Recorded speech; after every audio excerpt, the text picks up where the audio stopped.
mojito cocktail, une explosion de saveurs dans une même et seule bouteille. Fruits yëpp ñu jëmbatee ko Sénégal si anam yu sell te naturel. Jus Vito pour seen goûter doom yi collation ca bureau ba ngénte maanaam bépp xew. am na jus orange ngir may leen cawarte ak tonus. jus corossol am na baax lool si yaram ak ay ferñeenteem yu am solo. gingembre bi moom dafa baax lool si góor ak ay vertus baax lool itam si organisme. buy bi nag day wàññi tooy baax si yaram tayit yi leen sawarloo. jus bisaab bi nag dina yokk seen kattan boole si vitamine rek la. ñi bëgg soo naturel nag Vito soo exsident pour fête bu mënti doon te baax lool si yaxu gune ak mag lépp nag nekk si emballage yu civilisé te wóor. ak jus Vito da ngeen am choix. Vito jus et sow existe en bouteille de 1,5 litres et 33 centilitres. Vito jus fabriqué par Groupe Cefas à Dakar à la cité Keur Damel à côté de la mosquée. Téléphone 77 241 06 06. mbokk yi jërë ngeen jëf ci ànd bi ngeen di ànd ak ñun ci seen site internet sénégal5.com ak ci seen télévision 5 TV Sénégal la télé au quotidien des Sénégalais gërëm leen bu baax sant itam suñu internet tey nag di samedi ñaar fukki fan ak benn ci weeru mai bi la ci atum 2022 na xarak tiis la ñu daal di yeewoo fële ca diwaanu Pikine démb ci guddi nag lañ ko daal di nemmeeku benn xale bu jigéen di wuyee ci turu Kiné Gueye moom nag la ñu fekk ci liggéey kaayam daal di ko agressé nangu lu mu yor daal di ko rey ci reyin bu ñaaw fàttali moom Fatou Kiné sax mi ngi wan noonu lor ba toll ci juróomi weer mu nekk lu doy waar police scientifique ñëw ca bërëb ba ngir xool mbir ya naka la demee sapeur pompier ñoom itam daal di ñëw askan ba newoo ca diwaanu Pikine ñoom ñëpp daal di génn ñëw daal di naqaru li nga xam ne moom moo fa jot a xew ndax kii di Fatou Kiné dañ koo rey reyin bu ñaaw ndax dañ koo rendi d'après ñi nga xam ne ñoom ñoo fekkee mbir yële ba mbir yi amee ba tey askan bi dañoo jaaxle yëf yi nag ma nga xewee ca diwaanu Pikine rue 10 la xewee ba 18h jotee jàpp 19h nag la ñu daal di gis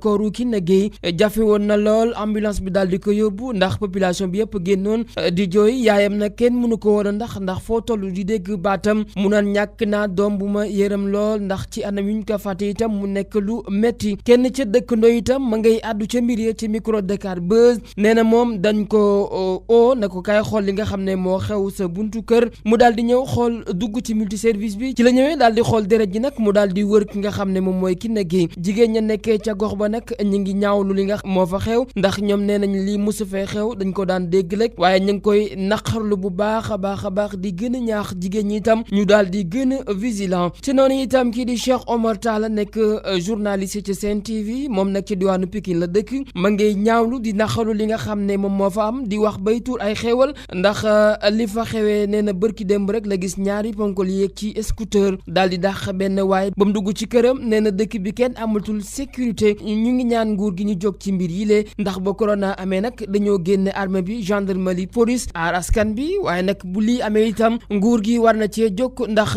ndekki ni bërki démb rek la ñu rey benn waaye fële ca Géejawaay moom nag mi ngi ñaan bu baax a baax askan bi itam ñu gën a vigilant ndax nee na ku ñu rey rek yaa perte Cheikh Omar Talla nee na état bi na jël ay responsabilités ndax nit ñi ñu ngi dee ci deyin bu ñaaw kii di Adamo Boss Negri mi ngi ñaawlu li xew ca Pikine moom nag mi ngi indi ay seede ci Kiné Gueye mi nga xam ne moom la ñu faat nee na Kiné jàmbaar la liggéeykat la nit ku baax la jullit la itam mi ngi ñaawlu itam li nga xam ne ci reyin bu ñaaw bi ñu ko rey mi ngi jàmbaaram patron yi ndax naka ngay liggéeylee ay jigéen ba wenn waxtu bi te amuñu vigile amuñu gardien amuñu sax vidéo de surveillance mu nekk lu metti mi ngi ñaan nag ñu appliquer peine de mort wala askan bi génn def marche ngir xeexal seen bopp mbir yi nga xam ne moo xew ci dëkk bile ñu ñëw fële ca diwaanu Diogo-sur-Mer. Le village de Diogo-sur-Mer 6 dans la région de Thiès a été le théâtre dans la nuit du 18 au 19 mai dernier d'une scène d'horreur sous l'emprise de la colère. Ndiobaley qui s'était disputé avec son époux a mis le feu à leur maison. Ses deux enfants seront brûlés.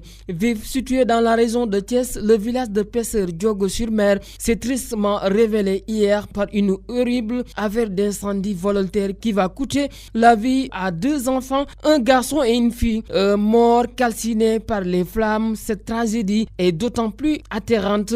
L'auteur de ce qui est qualifié de drame familial n'est personne d'autre que la mère des deux défunts gamins. Furieuse contre son époux avec elle venait d'avoir une vive dispute, la dame Ndioboley va volontairement mettre le feu à la maison conjugale en utilisant un bidon d'essence et des allumettes. Ce drame familial qui a fini de prolonger les habitants de Diogo-sur-Mer dans l'émoi selon les témoignages requis par nos confrères du quotidien L'Observateur. Tout est parti d'une vive dispute qui a éclaté entre la dame Ndioboley et son époux Salou Diop. Quelques minutes auparavant, relate le journal, Ndioboley avait demandé à son mari de lui remettre de l'argent afin qu'elle achète de la nourriture. Elle s'en était suivi un dialogue de sourds qui va donner suite à une altercation. Entrée dans la colère noire, Ndiobo, la seconde épouse, va proférer des menaces de mort à peine violées à l'endroit de son époux, jurant de lui pourrir la vie. Vu le tardif, il était environ 1h du matin et en voulant réveiller les enfants, l'époux choisit de se retirer dans le salon pour y passer le restant de la nuit seul, laissant essuie par Ndioboley pour mijoter un plan macabre dont la finalité est de mettre le feu au salon et brûler vif son mari qui dormait. Souffrent nos sources, un projet de Ndiobo ne va pas tarder à matérialiser en s'armant d'un bidon d'essence que son mari utilisait pour alimenter le moteur de sa pirogue. Sans retenue, elle se saisit d'une boîte d'allumettes et met délibérément le feu à la maison sans se soucier ci ay doomam. Mu nekk lu doy waar li nga xam ne mi ngi xewee ca diwaanu Thiès ci benn village du Diogo-sur-Mer. Kii di Ndioboley nag moom moo doon xuloog boroom këram ndax nag dafa bëggoon mu jox ko xaalis pour mu dem jëndi lu mu jox ay doomam ca noonu itam la ñu daal di xuloo. Kii di jëkkëram nag bañ xuloo bi tar moo tax mu dem fanaan ci salle bi ca noonu itam la Ndiobo dem jël benn bidon essence fi nga xam ne boroom këram fa la ko daan denc. ca noonu itam la ñëw daal di taal kër gi sans mu bàyyi xel sax ay doomam yi nga xam ne ñoom ñoo nekkoon ca biir kër ga. mu nekk lu doy waar. Mbokk yi ñu ngi leen di jaajëfalaat bu baax a baax ci ànd bi ngeen di ànd ak ñun ci seen site internet senegal5.com ak ci seen télévision 5 TV Sénégal, la télé au quotidien des Sénégalais. di naqarluwaat bu baax a baax li nga xam ne moo xew ci diwaanu Pikine. kii di Kiné Gueye mi nga xam ne dañ ko faat bu ñaaw, dañ ko daal di rendi. Pikine nag démb ba léegi kenn nelawul, ñu ngay ñaawlu li nga xam ne moom moo fa xew. ñi ñaan nag nguur gi daal di ci jóg balaay mbir yi di gën di ëppi loxo.